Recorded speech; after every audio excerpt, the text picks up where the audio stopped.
Clinton will be hitting the trail to help Democrats take control of Capitol Hill. Right now, the left has an advantage over Republicans heading into November.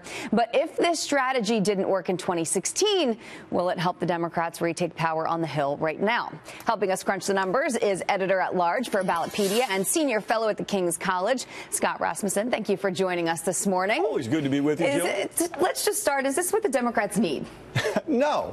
I mean, look, 8% of voters in 2016 thought Donald Trump was not qualified to be president, but they voted for him rather than Hillary Clinton anyhow. That says a lot. That does say a lot. So let's get into some of the topics here, starting with the current House balance of power. Democrats need to win 24 seats. Do you think that they're going to be able to do that? Well, the party out of power almost always gains seats, and that 24 seats is right at the tipping point. In the last 10 midterm elections, 4 times the party out of power has gained 25 seats or more. So long way to go till November.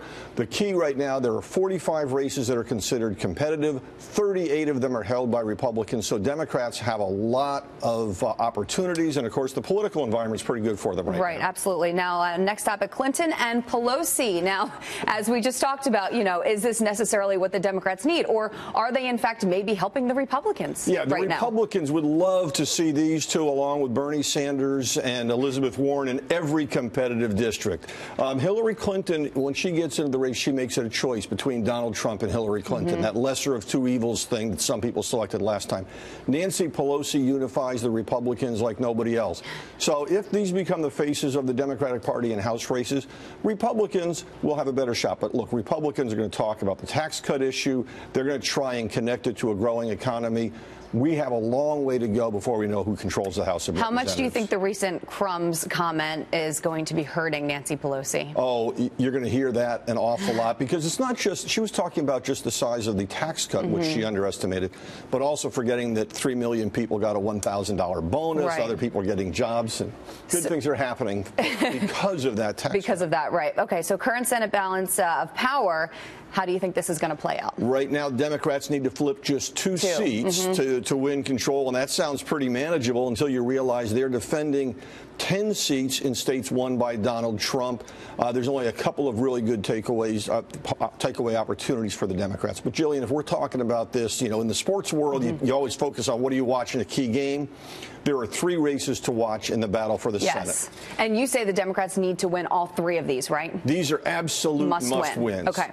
Starting with Nevada. In Nevada, Dean Heller is the most vulnerable Republican incumbent. He's the only Republican running in a state that Hillary Clinton won the last time around. He's facing a difficult primary challenge against a well-known channel. And look, he's had his disagreements with the president. Right. Tarkanian is saying, I'm with the president all the way. That primary will be interesting to watch. And this is a serious pickup opportunity for the Democrats. How do you think this one plays out? Don't have any idea until the primary comes and goes. Next one, Indiana. Now, Indiana, it's really hard to imagine that there is a Democratic senator in Indiana right now. It's a state that Donald Trump won by 19 points, and it really is, flyover country personified.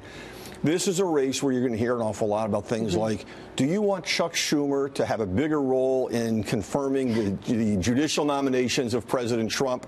As that issue plays out, Donnelly's in a very difficult position. Okay. Finally, Missouri, another one that's a must-win. Another one where Donald Trump won by 19. Claire McCaskill is a great campaigner. She is going to put up an incredible fight. But again, you're going to hear about judicial nominations. You're going to hear about the tax cut that she voted against. And I expect Donald Trump will be in Missouri during this campaign. All right. Certainly going to be interesting to see how this plays out. Scott, thank you for joining us.